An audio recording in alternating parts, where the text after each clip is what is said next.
لیکن اس کا آغاز نماز مغربین جس وقت پڑھی جانے والی ہوگی اس کے وضو ہی سے تمام مستحب دعائیں وہ آپ کو کرنی ہے کہ پوری رات مستحبات اس میں کوئی بھی ترک نہ کریں. حتیٰ کہ وضو کی جو مستحب دعائیں ہیں امام خمینی یہ کرتے تھے کہ پہلے سے ابھی مغرب کا وقت بھی نہیں آیا ہوتا تھا اور اس کی تیاری کرنا شروع کر دیتے تھے.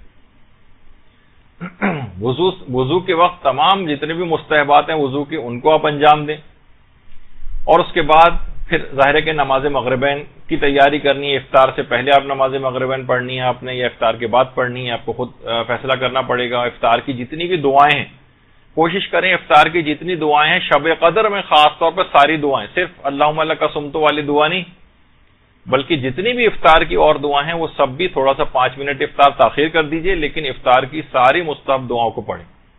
یہ موقع پھر کبھی ہاتھ نہیں آئے گا. شب قدر سال میں صرف فقط ایک رات ہی کوئی شب قدر. پھر اس کے بعد اول وقت ہی میں نماز مغربین کو آپ پڑھ لیں کیونکہ اول وقت میں پڑھنے کا بھی جو ثواب اور فائدے ہیں وہ الگ ہیں اور شب قدر میں تو اور زیادہ فائدے ہوں گے. لوگ بالکل ہیوی قسم کی افطار کر کے انٹا غفیل ہو کے پڑ جاتے ہیں بستر کے اوپر لیٹ جاتے ہیں پھر وہ 9, 10, 11 بجے کے قریب جا کر نمازیں وغیرہ کی طرف متوجہ ہوتے ہیں. نہیں اس رات محنت کرنے کی رات ہے. اس میں یہ آرام کو ایک طرف رکھ دیجئے. پورے سال آرام کے لیے راتیں پڑی ہوئی ہیں لیکن شب قدر آرام کی رات نہیں. تو اچھا نماز مغرب کو بھی کوشش کریں کہ پورے مستحبات کے ساتھ نماز مغربین کو پڑھیں. اذان بھی ہو اقامت بھی ہو تمام مستحب اذکار ہوں جتنے بھی تسبیحات ہوں جتنے بھی آپ اس کے بعد تعقیبات پڑھتی ہیں وہ ساری بھرپور قسم کی ایک نماز مغربین ہونی چاہیے. یعنی جس رات کو واقعی شب سیر و سلوک و عرفان قرار دینا ہے تو تمام مستحبات اس رات کو انجام دیے جائیں. اتنی اہمیت ہے ان مستحبات کی کہ آیت اللہ فہری جو ہے وہ نقل کرتے ہیں جو کہ یہ بھی بڑے عرفاء میں سے گزرے ہیں. فرماتے ہیں کہ آیت اللہ جواد ملکی تبریزی ان کے ایک بہت ہی عابد و زاہد قسم کے ایک دوست تھے جن کا مرحوم حسین فاطمیہ قمی نام تھا. ان کے بہت دوست تو وہ فرماتے کہ میں جمکران گیا ہوا تھا اور بہت تھکا ہوا وہاں سے واپس آیا تو مجھے اطلاع ملی کہ آیت اللہ جواد ملکی تبریزی کی حالت بہت خراب ہے. میں سیدھا ان کے گھر گیا. اگرچہ میں بہت تھکا ہوا تھا لیکن پھر بھی سیدھا ان کے گھر گیا. دیکھا کہ اپنے بستر کے اوپر لیٹے ہوئے ہیں. طبیعت بہت زیادہ خراب ہے لیکن میں نے دیکھا کہ انہوں نے خضاب لگایا ہوا ہے. بستر بیماری پر ہی لیٹے لیٹے ظہر اور عصر کی نماز کو پڑھنے کے لیے آمادہ ہیں اور اتنی شدید بیماری کے باوجود وہ تمام مستحبات کے اوپر عمل کر رہے ہیں ظہر و عصر کی نماز پڑھنے کے لیے.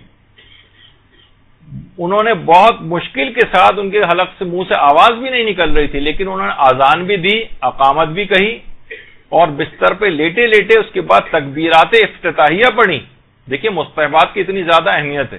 تکبیرات افتتاحیہ جو ہے وہ پڑھی اور اس کے بعد وہ فرماتے ہیں کہ ابھی تکبیرۃ الاحرام کہہ ہی رہے تھے کہ جواد ملکی تبریزی کی روح مقدس بدن اقدس سے عالم قدس کی طرف پرواز کر گئی. پہلی تکبیرۃ الاحرام جو اسی وقت جواد ملکی تبریزی کی روح نے پرواز کی جس وقت انہوں نے تکبیرۃ الاحرام کہی. تو آپ نے دیکھا کہ کوشش کرے کہ انسان تمام مستحبات کے ساتھ اس رات کو نماز پڑھے کہ آخری اس کا لازمہ بنے گا کہ تمام مستحبات کو انسان مرتے وقت بھی اس کو یہ نیکیاں کرنے کی توفیق اس کو حاصل رہے گی بشرطے کہ وہ عام زندگی کے اندر بھی اس سلسلے کو جاری رکھے مستحبات وغیرہ کی پابندی کرے اور خاص طور پہ اس شب کے اندر تو علی الخصوص. آیت اللہ شیخ حسن علی نخودکی اصفہانی ان کا بھی کتنی دفعہ تذکرہ آ چکا ہے کہ اتنی عبادتیں اتنے علم اتنے مجاہدے اتنی ریاضات اتنی زیارات حتیٰ کہ ان کے متعلق کہا جاتا ہے کہ اعتکاف کے اندر بہت زیادہ بیٹھا کرتے تھے مراقبے بھی بہت زیادہ کیا کرتے تھے اور بہت بڑے ایک روحانی علمی مقام انہوں نے حاصل کیا تھا. یہ خود فرماتے ہیں کہ ان تمام ریاضتوں کے باوجود میں نے یہ روحانی مقام یہ جو روحانیت حاصل کی ہے اس کی 2 وجوہات. ایک وجہ تو ابھی آگے چل کر آئے گی لیکن ایک وجہ ابھی بتاتا ہوں. وہ یہ فرماتے تھے کہ اس کی ایک بہت بڑی وجہ ہے اخلاص نیت سے سعادات کرام اور ذریت حضرت زہرا کی خدمت. میں نے اس سے مقام کو حاصل کیا ہے۔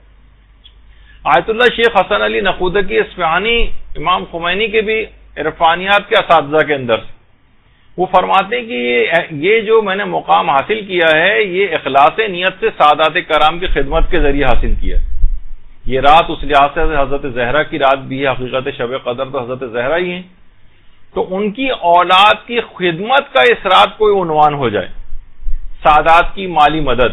کتنے افراد ایسے ہیں جو کہ اس رات کے لیے کوشش کر کے رکھتے ہیں کہ اسی رات ہی سادات کرام تک ان کی مالی مدد ہو جائے، اسی رات میں خاص طور پر عام زندگی میں بھی اس کو فراموش نہیں کرنا ہے کہ صرف ہم صرف ایک رات ہی کے اندر 150 روپے کسی سادات کو یا آٹے کی تھیلی پکڑا کے سوچیں کہ بس اب انہوں نے ذریت حضرت زہرا کا حق ادا کر دیا، اور صرف مالیات کی حد تک یہ معاملہ نہیں، ان کی علمی مدد کرنا، ان کو یہ تمام امر بالمعروف اور نہی عن المنکر کرنا، ان کو یہ تمام چیزیں سہولیات پہنچانا، ان کی آخرت کی بھی تو انسان فکر کرے سادات کرام کی۔ آخرت سے مرادی کہ بدعمالیوں کے اندر اگر گھرے ہوئے ہیں تو ان کو اس سے نکالنے کی صحیح اور کوشش کرنا کہ کسی بھی قسم کے عذاب کا شکار جو ہے وہ مرنے کے بعد نہ ہو۔ تو تمام اس امداد کے اندر جو خدمت ہے، جب یہ نہیں کہا کہ صرف میں مالی خدمت کرتا تھا، بلکہ کہا کہ ذریت حضرت زہرا کی اخلاص کے ساتھ خدمت میں نے کی، اس کے اندر یہ تمام چیزیں بھی شامل ہو جاتی ہیں۔ اور فرماتے ہیں کہ اگر میں یہ اخلاص کے ساتھ یہ خدمت نہ کرتا تو شاید میرے تمام اعمال بے جان اور بے روح رہ جاتے اور میں اس مقام کو کبھی حاصل نہیں کر سکتا۔ اب علماء یہ فرماتے ہیں کہ کتنے افسوس کی بات ہے کہ سادات کرام اپنے اس مقام اور مرتبے کو نہیں پہچانتے کہ لوگ فقط ان کی خدمت کر کے اتنے بڑے مقام کو حاصل کر رہے ہیں، اور وہ اپنے بدعمالیوں سے کس طرف جا رہے ہیں۔ میں سب سادات کی بات نہیں کر رہا، لیکن اسی معاشرے کے اندر رہتے ہیں اور ان کی بہت ساری باتیں جو ہے وہ نگاہوں کے سامنے آتی ہیں، تو لوگ ان کی خدمت سے اتنے بڑے مقام حاصل کر رہے ہیں، ان سادات کو نہیں پتا کہ ہمارا کتنا مقام اور مرتبہ ہے۔ اور اس حد تک کہ شیخ حسن علی نقودکی اس مستحبات وغیرہ کی حد تک پابندی کے حوالے سے میں ذکر کر رہا تھا کہ ان کے خود ایک حسن علی نقودکی کے ایک طبیب تھے، ڈاکٹر شیخ حسن علی خان عاملی، یعنی خود ڈاکٹر تھے، ان کے انڈر ٹریٹمنٹ رہتے تھے وہ، تو ان کو خاص طور پر بلا کر شیخ حسن علی نقودکی نے یہ وصیت کی تھی کہ حالت احتضار میں تم میرے یہ سارے اعمال کروانا، یعنی جب میرا احتضار کی حالت آ جائے تو یہ سارے مستحبات اس کو انجام دینا، مجھے قبلہ رخ کرنا جو کہ واجبات میں سے ہے، تمام جتنے بھی آداب میت ہیں یہ سارے تم میرے انجام دلوانا۔ اور ایک عالم تھے سید مرتضی روئنٹن کے نام سے، ان سے کہا تھا کہ تم ہفتے کی صبح کو میرے پاس آنا اور میرے مرنے کے بعد میرے سرہانے بیٹھ کر 1 گھنٹہ تلاوت قرآن کرنا۔ باقاعدہ پوری اپنی موت کی ایسی پلاننگ یہ انسان اپنی زندگی میں بھی کر کے رکھ سکتا ہے، ضروری نہیں کہ اپنی موت کا وقت ہی پتا ہو۔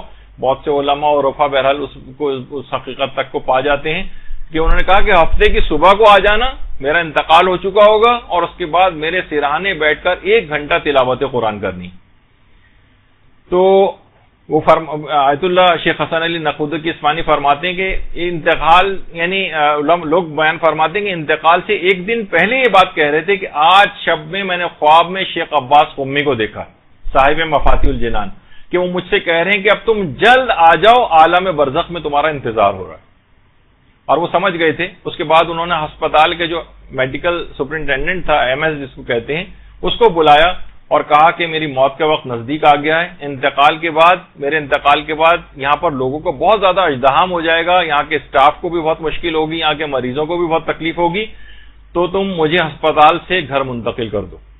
لوگوں کا بھی اتنا خیال کہ ورنہ انسان جو قریب المرگ ہو اس کو اس بات کی کیا پرواہ، مثلا وہ تو اپنا دیکھ رہا ہوتا ہے کہ اس کی اپنی جان بچ جائے وغیرہ، نہیں، کہ میرے مرنے کے بعد یہاں کے لوگوں کو بہت مشکل پیش آئے گی، مریضوں کو اور اسٹاف کو بھی، لوگ اتنے جمع ہو جائیں گے، لہٰذا مجھے اس سے پہلے تم گھر منتقل کر دو۔ تو آیت اللہ شیخ حسن علی نقودکی کی پوری زندگی اسی طریقے سے مستحبات سے عبارت تھی۔ تو آج کی رات خاص طور پر مستحبات کی رات ہے، اور ویسے تو دیکھیے انسان مستحبات کے متعلق شریعت نے بہت زیادہ سختی نہیں کی ہے، لیکن اس رات میں اپنے اوپر سختی ضرور کرنی۔ ویسے تو کہا ہے کہ نہیں سختی مت کرو اپنے اوپر، مستحبات کو دل نہ چاہ رہا ہو تو ترک کر دو، لیکن جس شب قدر کے اندر اپنے آپ کو، اپنے نفس کو مارنا پڑے، نیند آ رہی ہو، تھکن ہو رہی ہو، لیٹنے کو دل چاہ رہا ہو، یہ سب چیزیں آپ کو نہیں کرنی.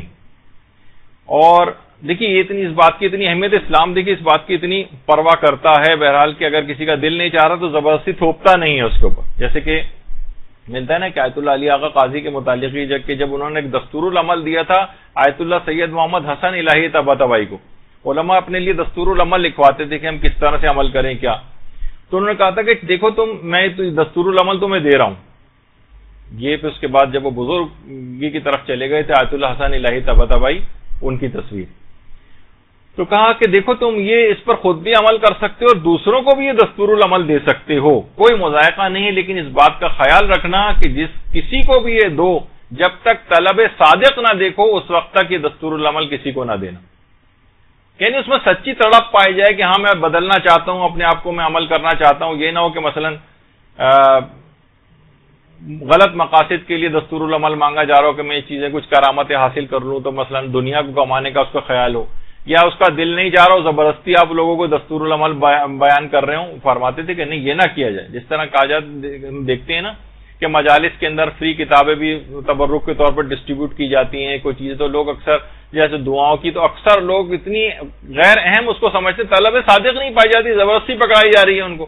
اکثر لوگ وہیں مساجد کے اندر ادھر ادھر کونوں کے اندر رکھ کے چلے جاتے ہیں، ان کو اس بات کی پرواہ نہیں ہوتی کہ یہ اس کو تبرک کے طور پر چیز دی گئی ہے. تو فرماتے تھے، بلکہ ایک چیز اور بھی کہتے تھے کہ ازائے اسرار حرام است، یہ زیر اس کے اندر غلط لگا ہوا ہے، یعنی فرماتے تھے کہ جو رازوں کا ظاہر کرنا یہ ایک لحاظ سے حرام ہے. یعنی جن کے اندر طلب صادق نہیں پائی جاتی تو آپ ان کو بے احترامی نہ کروائیں یہ چیزیں دے کر ان کو. تو یہ بہرحال یہ جو رات ہے اس بات کا اس میں خیال کرنا ہے کہ ہر شخص کو، اکثر یہ مقام پہ یہ بھی دیکھا گیا کہ چھوٹے چھوٹے بچوں کے اوپر بھی بہت زیادہ زبردستی کر کے ان سے عمل، بچوں پہ اتنی زیادہ سختی کی ضرورت نہیں. دیکھیے دیکھا ہوگا آپ نے ڈاکٹر حضرات کو بھی کہ وہ ہر دوا ہر مرض کے افراد کے اعتبار سے اس کی ڈوز بھی الگ ہوتی ہے، کانسٹیٹیوشن بھی مریض کی دیکھی جاتی ہے، باڈی ویٹ کے اعتبار سے بھی دوائیں جو ہے وہ دی جاتی ہیں. تو ہر ایک کو ایک طرح سے وہ نہیں ہونا چاہیے.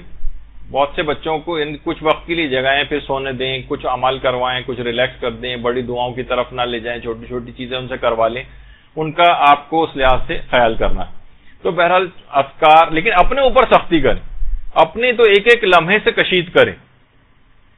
تو خاص طور پر علماء فرماتے ہیں اس رات جب آپ تھوڑا سا لیٹ بھی جائیں، تھکن بھی اگر آپ کو محسوس ہو رہی ہو، تو ہلکے پھلکے طریقے سے آپ کم سے کم جس وقت آرام بھی کریں اس وقت بھی اذکار الہی زبان کے اوپر جاری رہیں شب قدر میں. خاص طور پر جو اذکار کا جو سردار ہے جس کو لا الہ الا اللہ کا جو کلمہ ہے، کہتے ہیں اس کو تو ہونٹوں کی معمولی سی حرکت دینے کی بھی ضرورت نہیں ہے. اس کلمے کو آپ پڑھ کے دیکھ لیں تو بہت اس میں ہونٹوں کی حرکت کی بھی ضرورت نہیں.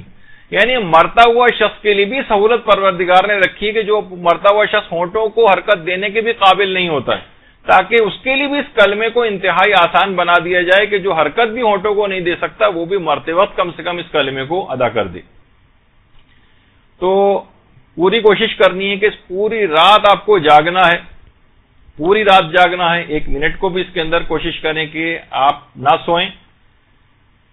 اور جب یہ رات پوری جاگ کر آپ گزار لی آپ نے، تو آیت اللہ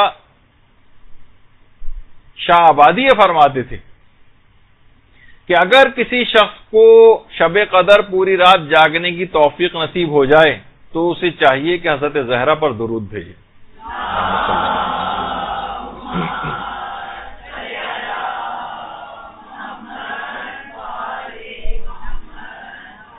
اور اس شب قدر سے ایک پیغام بھی لینا ہے. عام زندگی میں بھی کوشش یہ کریں کہ عبادت کے لیے کوئی ایک حصہ رات کا ضرور جاگ کر گزاریں، چاہے 10 منٹ کا صحیح، 15 منٹ کا صحیح. واجب نماز سے ہٹ کر آدھی رات سے تو لوگ آج کل ویسے ہی 2-2 3-3 بجے سوتے ہیں یا صبح کے قریب جا کر سوتے ہیں، تو کم سے کم اس رات کا کوئی حصہ عبادت کا ضرور اپنے لیے قرار دے دیں. عرفاء یہ فرماتے ہیں کہ جو سحر خیزی ہے، اس سے پہلے بھی میں کئی دفعہ ذکر کر چکا ہوں، سحر خیزی کے معنی یہ نہیں کہ جس وقت سورج وغیرہ نکل جائے یا سورج نکلنے سے پہلے کا ٹائم، وہ تو بین الطلوعین کہلاتا ہے، وہ بھی بہت افضل وقت ہے. لیکن سحر خیزی اصلاً علماء کہتے ہیں کہ تقریباً نماز فجر سے 2 گھنٹے یا 3 گھنٹے سے پہلے کا وقت ہے. یہ بہت ہی سیر و سلوک اور عرفان کے لحاظ سے جو بڑے مقامات کو حاصل کرنا چاہتے ہیں وہ اس موقع پر اٹھ کر سحر خیزی کرتے ہوئے اور عبادت خدا کو اگر انجام دیں تو وہ بہت ہی زیادہ فائدہ مند ہے. حتیٰ کہ علماء فرماتے ہیں سحر خیزی بین الطلوعین سے بھی افضل ہے. بین الطلوعین یعنی صبح صادق سے لے کر جب سورج نکلتا ہے اس کے درمیان کا جو ٹائم ہوتا ہے، یہ بہت اپنے عرفان کو اور اپنے مقامات روحانی کو بلند کرنے کے لیے اس موقع سے بہت زیادہ استفادہ کیا جاتا ہے. لیکن فرماتے ہیں سحر خیزی بین الطلوعین سے بھی افضل ہے کہ جو اس سے پہلے ہوتی. لیکن افسوس اس بات کا ہے کہ وہ فسق و فجور ٹی وی دیکھتے ہوئے سارے وہ جو ہے اس ٹائم کو بھی گزارا جاتا ہے. اچھا، اس پوری رات میں خاص طور پر ایک نقطہ ہرگز فراموش نہ کریں. یہ بہت آپ کو اس رات میں خصوصیت کے ساتھ ایک تاکید ہے کہ اس پوری رات میں ایک بھی گناہ نہیں ہونا چاہیے، ایک بھی. اتنی اپنی مواظبت آپ کو کرنی ہے، اتنا اپنے آپ کو کنٹرول کرنا ہے، اتنا اپنے آپ کو بیلنس کر کے چلنا ہے کہ ایک بھی ایک غیبت کان سے نہ ٹکرائے. کوشش کریں کہ جس طرح لوگ گھروں میں گل مل کے ایک ساتھ بیٹھ جاتے ہیں اور باتیں شروع ہو جاتی ہیں اس جگہ پہ تو ہرگز نہ جائیں. کوئی نہ کوئی غیبت کرنی پڑ جائے گی، سننی پڑ جائے گی اور آپ دفاع نہیں کر سکیں گے، گناہ لکھا جائے گا. ایک گناہ بھی اس رات کو نہیں ہونا چاہیے. اس لحاظ سے آپ سوچ سکتی ہیں کہ ٹی وی وغیرہ اس میں کتنا خطرناک ہو سکتا ہے. ایک حرام نگاہ، کوئی ایک حرام کلمہ، کوئی ایسی چیز، کوئی ایسا نامناسب منظر اس کے اندر اگر آپ نے آنکھوں سے گزر گیا آپ کی اور اس میں آپ نے توجہ دے دی تو پوری رات کی عبادت ضائع ہو سکتی. یہاں تو رمضانوں کے اندر یہ حال ہو گیا کہ باقاعدہ سینماؤں کے اوپر ہی چیز لکھی گئی جشن عید میلاد النبی خوشی میں 4 شوز ہوں گے مثلا، پہلے سے بھی زیادہ خوشی کے اندر ہی ہونے لگا. تو بہرحال یہ تو معاشرے کی یہ صورتحال ہو گئی. اور خود شہزادی فاطمہ الزہرا سلام اللہ علیہ فرماتی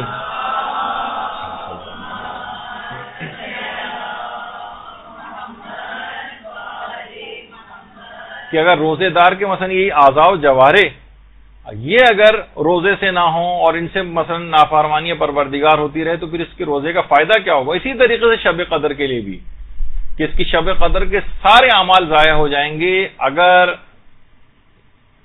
کوئی اس میں ایک گناہ بھی کسی نے کر لیا. یہی وجہ ہے کہ آیت اللہ حسن علی نقودکی اصفہانی یہ فرماتے تھے کہ اگر کوئی 40 روز تک بھی ریاضتیں انجام دیتا رہے اور 1 سیکنڈ کو بھی اس میں نمازوں کو اور عبادات کو ترک نہ کرے، لیکن ایک نماز فجر ان 40 دنوں میں فقط ایک دفعہ نماز فجر قضا کر دے تو 40 دن کے اعمال ہبا منصورہ ہو جائیں گے. ریت کے ذرے جس طرح سے اڑا کے رکھ دیتے ہیں نا اس کو، اس کی مانند بکھر کے رہ جائیں گے، اتنے ضائع ہو جائیں گے اعمال اگر اس نے 40 روز تک مسلسل 1 سیکنڈ کو بھی ناغہ نہیں کی عبادتیں انجام دی اور فقط 1 دن کی نماز فجر قضا کر دی. خود فرماتے تھے کہ میں نے اپنی پوری زندگی میں 1 دفعہ نماز فجر قضا کی تھی، اس کی پاداش میں اگلے دن میرا بیٹے کا انتقال ہو گیا تھا. اور وہ فرماتے تھے کہ اگر ایک رات کو بھی کبھی سمجھانے کے لیے اس قسم کی باتیں ہوتی کہ اگر ایک رات بھی میں نماز شب کو قضا کر دوں تو اگلے دن انتظار کرتا ہوں مصیبتوں کے آنے کا کہ جو میں نے کل نماز شب قضا کی ہے آج اب دیکھیں کون سی مصیبت آتی ہے، اب دیکھیں کون سی مصیبت آتی. وہ فرماتے تھے کہ ایک بھی انسان اگر مکروہ کام کو انجام دے تو اس کی روح تنزلی کا شکار ہو جاتی، یعنی وہ نیچے کی طرف تیزی کے ساتھ سفر شروع کر دیتا ہے. تو حرام کا سوچیے کتنا زیادہ اثر ہوگا. وہ کہتے تھے ایک مستحب کے اعمال انجام دینے کے بعد روح کو جو ترقی ملتی ہے اس کو سوچا نہیں جا سکتا، تو سوچیے واجبات پر عمل آپ کی روح کو کہاں پر لے جائے گا. تو تنزلی جو ہے کہ تمام مکروہات سے انسان اپنے آپ کو بچائے، حرام سے، خاص طور پر شب قدر میں ایک گناہ بھی نہیں ہونا چاہیے. اور شب قدر اس کی ایک برکت پھر ایسی ہوگی کہ ہو سکتا ہے کہ اس رات کو آپ نے اپنے آپ کو گناہوں سے بچا لیا اور ایک گناہ بھی نہیں ہوا تو اس کے اندر 1000 مہینوں سے افضل رات ہے. اور ہو سکتا ہے کہ آئندہ زندگی پورے سال پر یہ آپ کا یہ عمل محیط ہو جائے اور ایسے فرشتے خلق ہو جائیں کہ آپ کو کسی گناہ کی طرف جانے ہی نہ دیں. روایات میں ہے کہ فرشتے بعض اوقات خلق ہو جاتے ہیں اور اس کو ہاتھ پکڑ کر اس کا جو ہے وہ گناہوں سے روکتے ہیں اس کو. تو اس قسم کی کوئی صورتحال اس کے ساتھ بھی ہو سکتی ہے. تو یہی وجہ ہے کہ کتنے دیکھیے ایسی چیزیں ہیں. حذیفہ یمانی فرماتے کہ پیغمبر نے فرمایا کہ کچھ لوگ قیامت کے دن اس حال میں پیش ہوں گے کہ ان کی نیکیاں پہاڑ کی مانند دکھائی دیں گی، لیکن اللہ ان کی نیکیوں کو غبار بنا کے اڑا دے گا.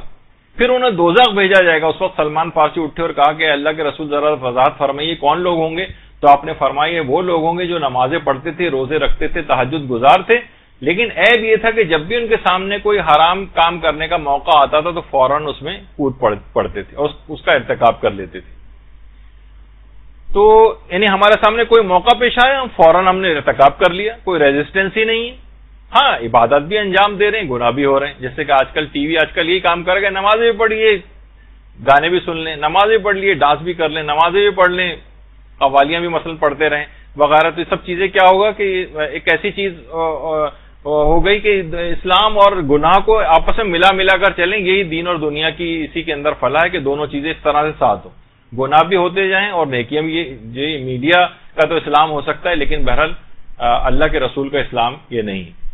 فرماتے ہیں کہ ان کی نیکیوں کو اڑا کے رکھ دیا جائے گا. تو یہی اس رات کے اندر بھی خطرہ پایا جا رہا ہے کہ اس رات خوب عبادتیں ہو رہی ہیں، لیکن ایک گناہ بھی ہوا تو ساری نیکیاں اڑا کے رکھ دی جائیں گی اور اس عبادت کا کوئی فائدہ نہیں ہوگا. تو اچھا اب ایک چیز اور بھی ہے کہ کیسے بچائیں اس کو کہ اللہ ہم سے اس رات کی طفیل، خاص طور پر رمضان کی وجہ سے تو ہر رات اس دعا کو پڑھنا ہے، لیکن روایت میں پیغمبر نے فرمایا کہ جو شخص بھی رمضان میں ہر واجب نماز کے بعد اس دعا کو پڑھے گا اللہ اس کے قیامت تک کے گناہوں کو معاف کر دے گا. اللہم ادخل علی اہل القبور السرور والی جو دعا ہے. تو یہ بھی اس شب قدر کے اندر خاص طور پر تاکہ آئندہ کے لیے بھی گناہوں سے حفاظت ہو جائے. شب قدر میں صرف خالی گناہ سے اپنے آپ کو نہیں بچانے کہ اگلے دن سے پھر شروع کر دیں گے، نہیں، آئندہ زندگی میں بھی گناہوں سے مکمل حفاظت ہو جائے گی. تو دعاؤں کا سہارا ہے اس کے لیے. اور گناہوں سے حفاظت توفیق کے لیے ایک کام آیت اللہ تقی بہجت نے بتایا، وہ بھی انجام دیں کہ مکے، مدینے، نجف، کربلا، سامرہ، کاظمین، مشہد، قم میں مدفون ہستیوں کو ایک سورہ الحمد اور کوئی سورہ ہدیہ کیے جائے تو اس عمل سے گناہوں سے حفاظت اور توبہ کی توفیق نصیب ہو جاتی. درود بھیجیے محمد علیہ.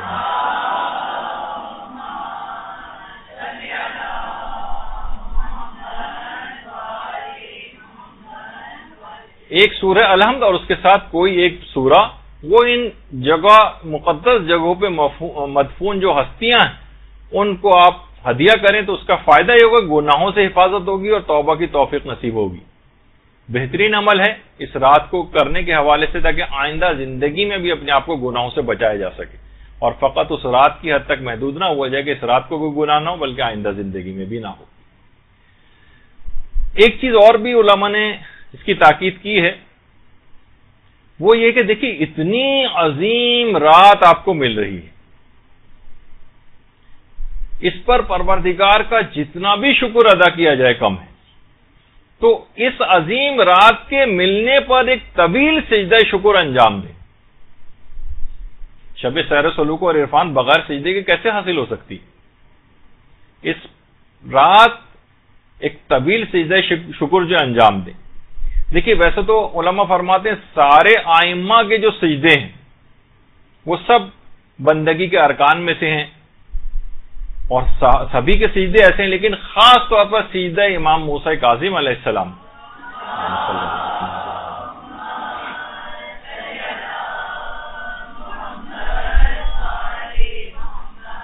ایک طویل سجدہ انجام دے جس کے اندر اس دعا کو پڑھے، عظم الذنب من عبدک فلیحسن العفو من عندک،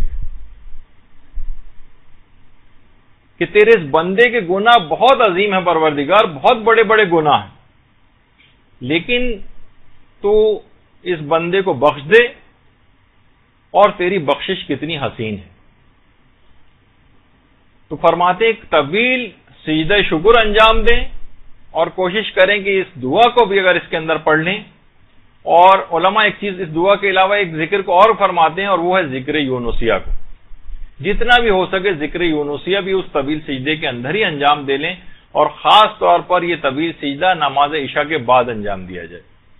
اور یقیناً انسان پہلے تو مغربین کی نماز ہی پڑھے گا، پھر دعا اور اذکار اور دیگر عبادات کی طرف جائے گا. تو طویل سجدہ شکر اور اس کے اندر اگر جب سجدے شکر کرنے ہی جا رہے ہیں تو کیوں نہ اس سجدے کو اختیار کر لیں جس کا پہلے بھی تذکرہ ہوا، جس کو کرنے کی وجہ سے حضرت ابراہیم اس مقام تک پہنچے تھے، جو آیت اللہ عبد الکریم کشمیری نے بیان کیا تھا کہ سجدے میں پیشانی رکھ کر 3 دفعہ کہیں الحمدللہ، پھر پیشانی کا دایاں حصہ رکھیں اور کہیں 3 مرتبہ کہیں شکرن للہ، پھر پیشانی کا بایاں حصہ رکھیں اور 3 دفعہ کہیں استغفر اللہ۔ کہہ رہے ہیں کہ یہی وہ سجدہ ہے جس کو مسلسل انجام دینے سے وہ خلیل خدا کے درجے تک حضرت ابراہیم پہنچے تھے۔ تو سجدہ شکر انجام دیں، اور اس وجہ سے بھی دیکھیے سجدہ شکر کرنا ہے کہ رات آپ کو مل گئی ہے۔ کتنے ہی افراد ایسے ہیں کہ جو پچھلے سال تک ہم آپ کے ساتھ ہوتے تھے اور اس شب قدر کے آنے سے پہلے پہلے وہ قبرستانوں میں جا کر دفن ہو چکے، وہ ٹھیک ہے، وہ بھی اللہ کی رضوان الہی کو پا گئے، لیکن آپ کے پاس اور زیادہ وقت آ گیا ہے، آپ زیادہ فیضیاب ہو سکتے ہیں، زیادہ اللہ کی اس نعمتوں سے استفادہ کر سکتے ہیں، اس کی عبادات وغیرہ سے، اور اپنے مقام اور مرتبے کو مزید بڑھانے کی ہمارے پاس گنجائش ہے۔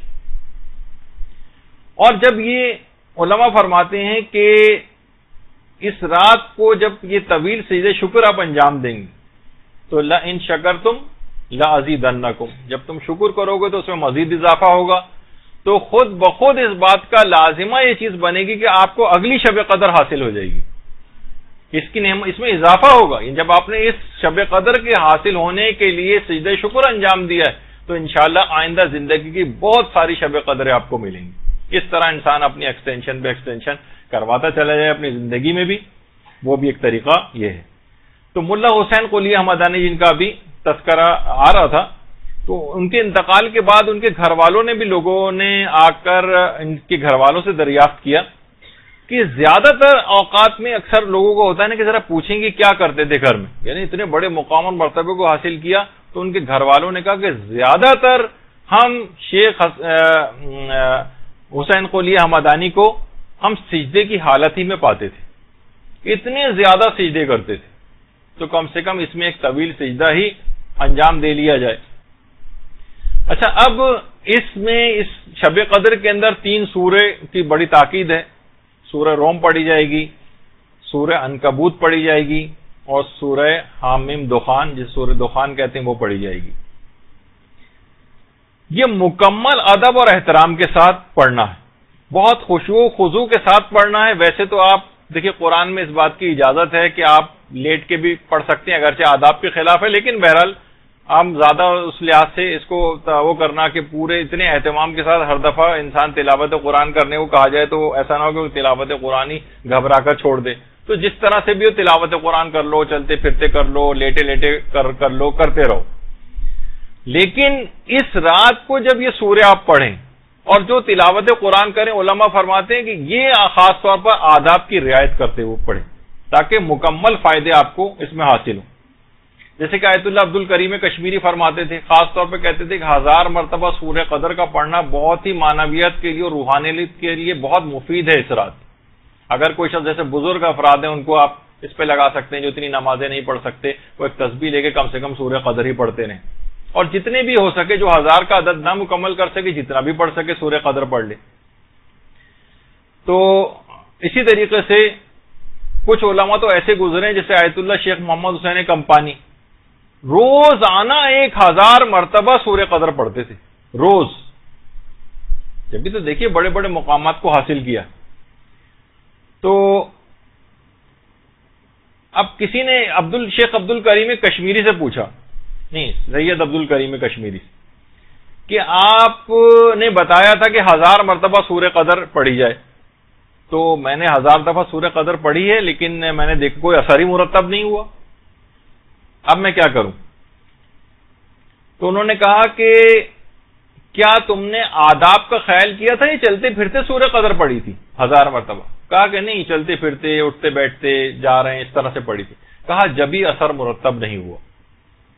شب قدر میں خاص طور پر آپ پورے آداب کی رعایت کے ساتھ قبلہ رخ بیٹھیں، تلاوت قرآن کرتے وقت یہ 3 سورے بھی خاص طور پر پڑھیں گی، یہ مکمل ادب اور احترام کے ساتھ پڑھیں گی تو فائدے اور زیادہ ملیں گے۔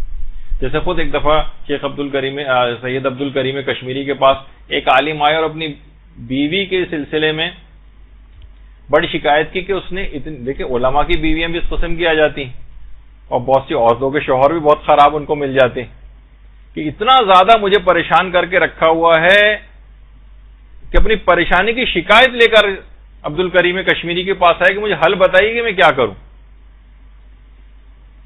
دیکھیے کسی شخص نے ایک دفعہ وہ کہا تھا نا کہ بوتل کا جن کسی کو مل گیا تھا اور اس نے بوتل کے جن سے فرمائش کی کہ کچھ ایسا کرو کہ ہر عورت اپنے شوہر کا احترام کرنے لگے اور بہت اچھے طریقے سے پیش آئے. تو بوتل کا جن دوبارہ بوتل میں جا کے بیٹھ گیا اور کہا چچا میاں ذرا کارک اوپر سے کس کے لگانا. تو مقصد کہنے کا یہ ناممکن چیز تو مجھے کام بتا رہا ہو، ایسا ہو ہی نہیں سکتا. تو بہرحال آئے وہ کہنے کہ میں کیا کروں، مجھے تو کوئی طریقہ بتائیے. کہا کہ تم گھر میں بہت زیادہ تلاوت قرآن کرو تو یہ گھریلو جھگڑے سارے ختم ہو جائیں گے. دیکھیے گھریلو جھگڑے کا ایک بہت بڑا یہ بھی ہے کہ گھروں میں تلاوت قرآن ختم ہو گئی. ان عالم نے کہا کہ واقعی آپ نے صحیح فرمایا، ان روزانہ کی لڑائی جھگڑوں کی وجہ سے گزشتہ 2 سال سے میں گھر میں ایک دفعہ بھی تلاوت قرآن نہیں کر سکا تھا. تو گھروں میں خالی صرف یہ نہیں کہ تلاوت قرآن بھی اگر آپ کو کرنی ہے تو صرف اس رات کی حد تک کرنی ہے، نہیں، اس کا اس کو پورے سال پر بھی محیط کرنا.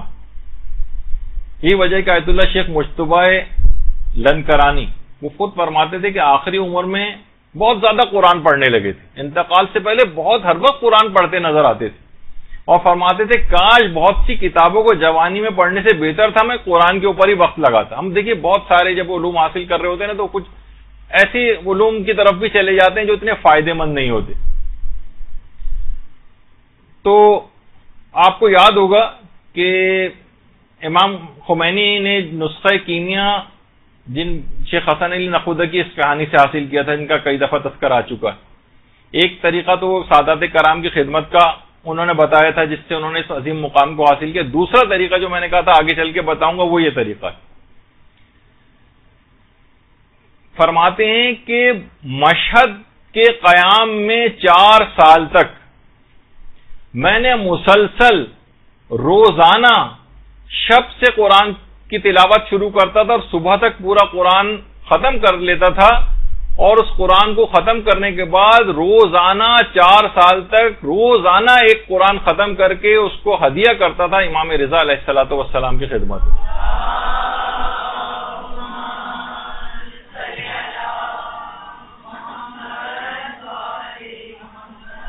روزانہ ایک قرآن ختم کر کے سوچ سکتے ہیں آپ کہ کتنا زیادہ مشکل کام ہے.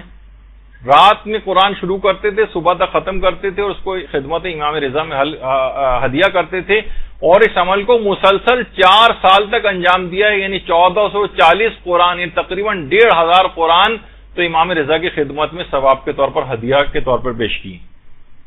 دیکھیے ایسے تو مقامات حاصل نہیں ہو جاتے نا. محنت ہم یہاں شب قدر میں محنت کرنے کو تیار نہیں اور راہیں ڈھونڈ رہے ہوتے ہیں کہ یہ 10 دفعہ پڑھنے کے بجائے 1 دفعہ ہی پڑھ لیں، اور لان جو ہے 100 دفعہ کے بجائے 1 دفعہ ہی پڑھ لیں. ہر وقت شارٹ کٹس کی تلاش کے اندر رہتے ہیں. تو بہرحال پھر وہ جبھی کسی مقام کو حاصل بھی نہیں کر پاتے.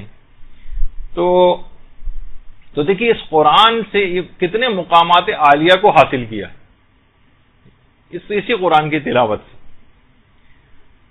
تو اس قرآن کو کوشش کریں کہ اپنے اندر بھی اتاریں. یہی وجہ ہے کہ آیت اللہ حسن زادہ عاملی فرماتے تھے قرآن شب قدر میں نازل ہوا، شب قدر میں قرآن دل میں اتارو گے تو تمہاری ذات کا حصہ بن جائے گا. اگر فقط سر پر رکھو گے تو 5 منٹ بعد یہ الگ ہو جائے گا، تم الگ ہو جاؤ گے.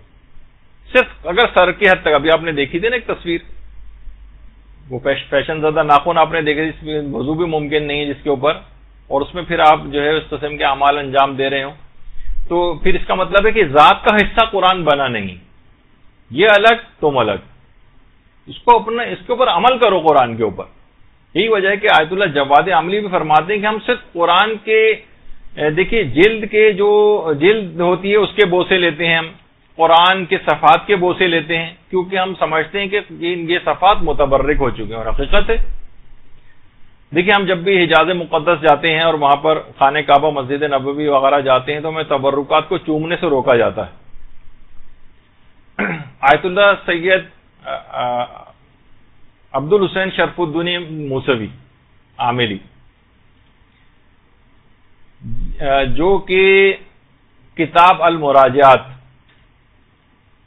جنہوں نے بہت اچھی کتاب لکھی ہے اور مذہب اہل بیت کے نام سے اردو میں ترجمہ ہوئی، فارسی میں المناظرات کے نام سے ترجمہ ہوئی، صاحب المراجعات ہی کہلاتے ہیں.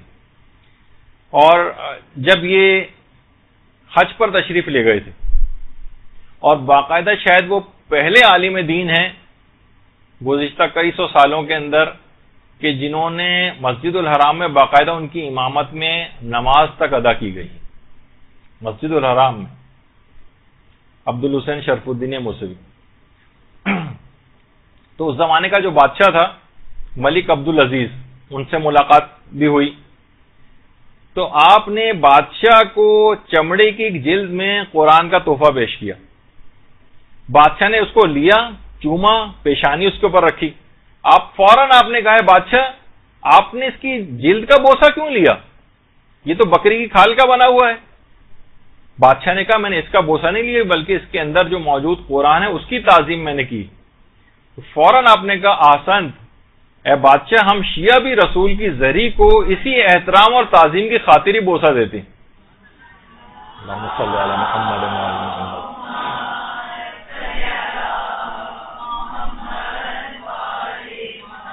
ہم فقط اس دھات کی بنی ہوئی چیز کو اہمیت نہیں دے رہے ہوتے بلکہ اس کا جو مظروف ہے، جو اس کے اندر موجود پیغمبر اسلام ہے، ان کی عظمت کے تحت ہم اس کو بوسہ دے رہے ہوتے ہیں.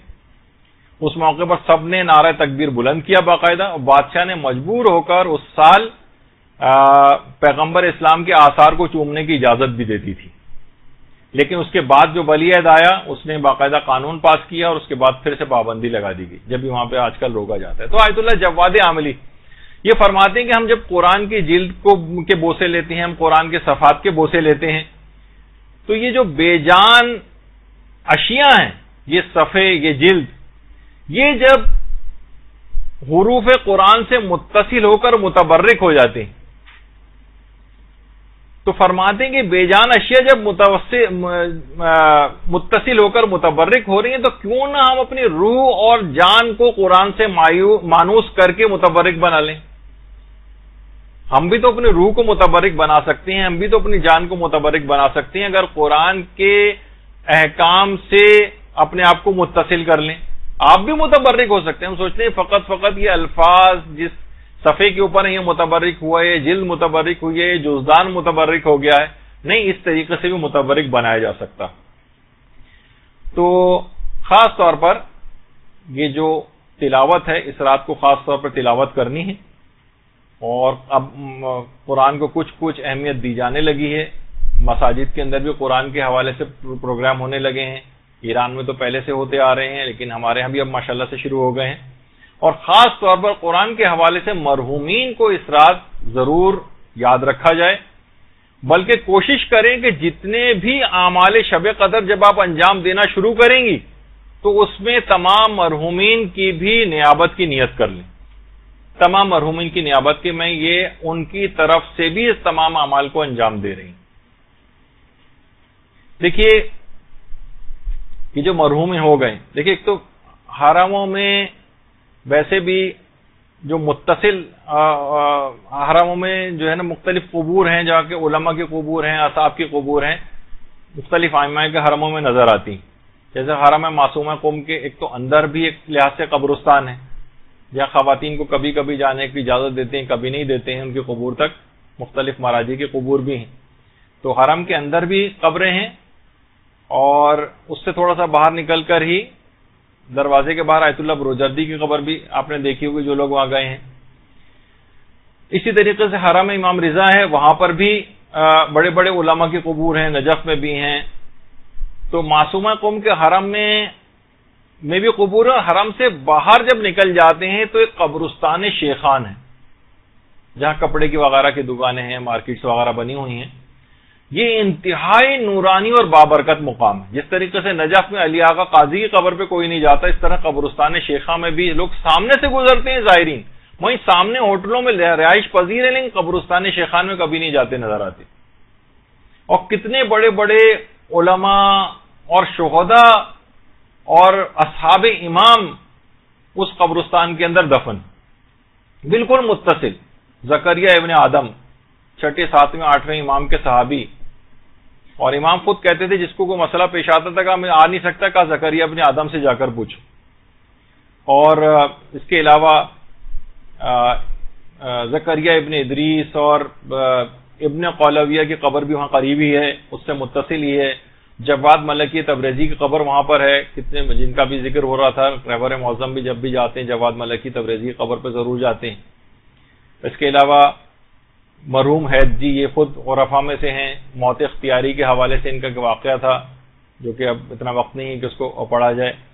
تو طالب علموں کے لحاظ سے اور جو زائرین ہیں اور مومنین کو اس قبرستان میں ضرور جانا چاہیے. تو اپنے تمام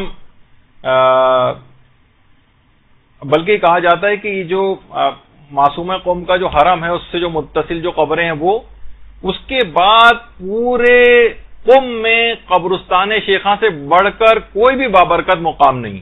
یعنی معصومہ کے حرم کے علاوہ جو سب سے بابرکت مقام قم کے اندر ہے وہ قبرستان شیخان. تو آپ خود سوچیں کہ یہ کتنا لیکن لوگ عام طور پر نہیں جاتے ہیں وہاں پر. اسی طریقے سے امام رضا کے روضے کے احاطے میں بھی شیخ حسن علی نخودکی اصفہانی کی قبر بھی. اتنے بڑے مقام کو حاصل کرنے کے بعد بھی آج بھی شیخ حسن علی نخودکی اصفہانی، یعنی ویسے تمام مرحومین کا یہ سلسلہ ہے، وہ اب بھی تلاوت قرآن کے ثواب کو ہدیے کے طور پر فرمائش کرتے ہیں. باقاعدہ فرمائش کہ تلاوت قرآن کا ہدیہ ان کو کیا جائے. تو اس رات کو ان کو کیسے فراموش کیا جائے گا. کربلائی رضا کرمانی جو کہ اس زمانے میں آستان قدس رضوی کے مؤذن تھے، کہہ رہے ہیں کہ میں شیخ کی وفات کے بعد، شیخ حسن علی نخودکی کی وفات کے بعد روزانہ بین الطلوعین ان کی قبر پر فاتحہ خوانی کے لیے جاتا تھا. کہہ رہے ہیں ایک دن میں نے خواب میں دیکھا کہ شیخ خواب میں آئے ہیں میرے اور آ کر کہہ رہے ہیں کہ تم روزانہ میری قبر پر فاتحہ خوانی کے لیے آتے ہو، لیکن تم میرے لیے سورہ یاسین اور سورہ طٰہٰ کیوں نہیں پڑھتے ہو؟ سورہ یاسین اور سورہ طٰہٰ. شیخ حسن علی جیسا عارف کامل وہ فرمائش کر رہا ہے 2 سوروں کی. یعنی اتنے بابرکت سورے ہیں یہ، مرحومین کو اتنا فائدہ پہنچانے والے ہیں کہ سورہ فاتحہ کے ثواب ملنے کے باوجود بھی فرمائش کر رہے ہیں کہ تم یہ 2 سورے کیوں نہیں پڑھتے ہو. کہہ رہے ہیں اس جملے کو شیخ حسن علی نے خواب میں 3 مرتبہ جو اسی جملے کی تکرار کی. تو میں نے کہا کہ انشاءاللہ میں ضرور پڑھوں گا. کہہ رہے میں بیدار ہوا تو ایک چیز دیکھ کر محسوس کر کے حیران رہ گیا کہ یہ دونوں سورے مجھے حفظ ہو چکے تھے.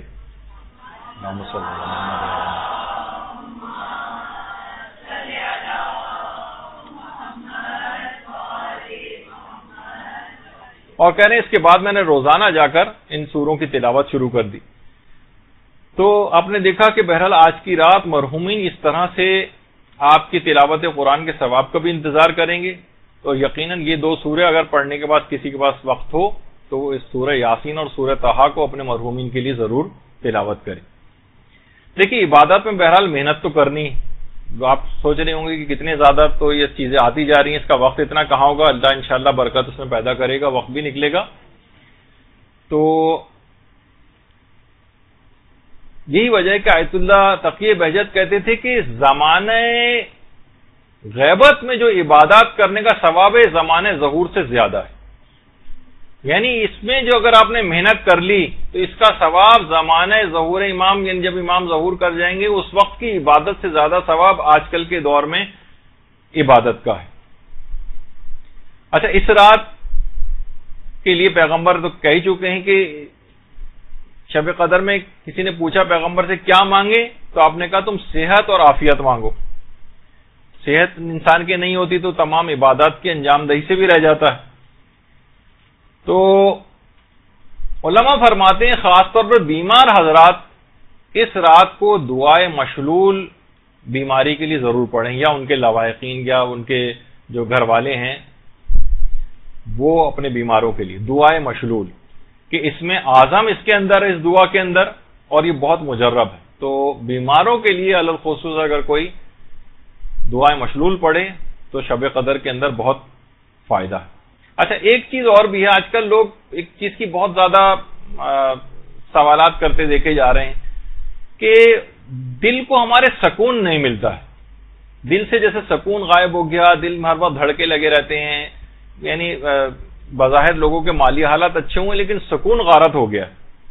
تو حجت الاسلام صوفی وہ فرماتے ہیں کہ دل کے سکون اور آرام کے لیے، جس میں دل کی ظاہری بیماریاں بھی شامل ہیں، باطنی بیماریاں بھی شامل ہیں، اور سکون قلب کے لیے فرماتے ہیں اگر ہاتھ کو سینے پر رکھ کر انسان 3 مرتبہ کھڑے ہو کر اور 3 مرتبہ بیٹھ کر سورہ رات کی آیت نمبر 28 پڑھے، الذین آمنوا وتطمئن قلوبہم بذکر اللہ الا بذکر اللہ تطمئن القلوب، کہ اگر کوئی شخص اس آیت کو پڑھے کہ وہ لوگ جو ایمان لائے ہیں ان کے دلوں کو اللہ کے ذکر سے اطمینان ملتا ہے، اور آگاہ ہو جاؤ کہ اطمینان دلوں کو فقط اللہ کے ذکر سے ہی ملتا ہے.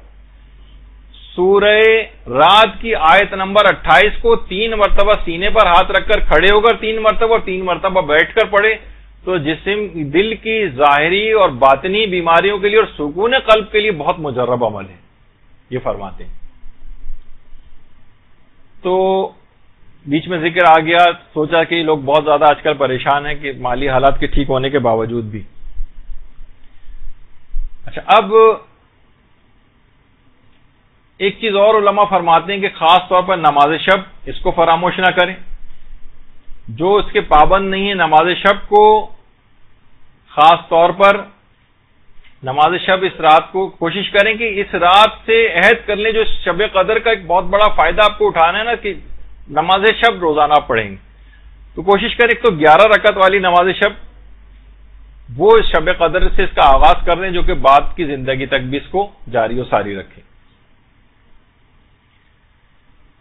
اچھا، اب مسئلہ ہے کہ باتیں ابھی پھر بہت تھیں، تقریباً میرے اعتبار سے تقریباً آدھے گھنٹے کا تقریباً میرے لحاظ سے ابھی میٹر اور تھا کہ جو کہ کچھ اعمال اور بیان کرنا تھے، لیکن ظاہر شب قدر ایک ایسی عظیم اور بابرکت رات ہے کہ بہرحال اس کا جتنا بھی اس کا حق کبھی ادا ہو ہی نہیں سکتا ہے. تو کوشش یہ کریں کہ جتنے بھی اعمال بتائے گئے ہیں، بہت سے علماء یہ جملہ بھی کہتے ہیں کہ ہماری زندگی میں تبدیلی کیوں نہیں آتی. طالب علموں سے فرماتے ہیں کہ تبدیلی یوں نہیں آتی کہ پچھلی کلاس کا سبق جو ہے اس پر عمل تم نے نہیں کیا ہوتا. یعنی جو انسان جتنا حاصل کر لے اس پر عمل شروع کر دے تو خود بخود اس کے اندر تبدیلی آتی چلی جائے گی. ہمارے ساتھ یہ کہ جتنی بھی چیزیں بتائی گئی ہیں اس پر عمل کرنا شروع کر دیں، انشاءاللہ پھر اپنے نفس کے اندر بہت تبدیلیاں آپ کو نظر آئیں گی. یہ رات دعاؤں کی رات ہے، قبولیت کی رات ہے. کوشش کریں، گڑ گڑائیں کہ چشمے قبولیت، زمزم ہے جو قبولیت ہے اس کو بہرحال جاری ہونا ہی پڑتا ہے. دعاؤں کو ایڑیاں رگڑیں باقاعدہ اس رات کو. تو انشاءاللہ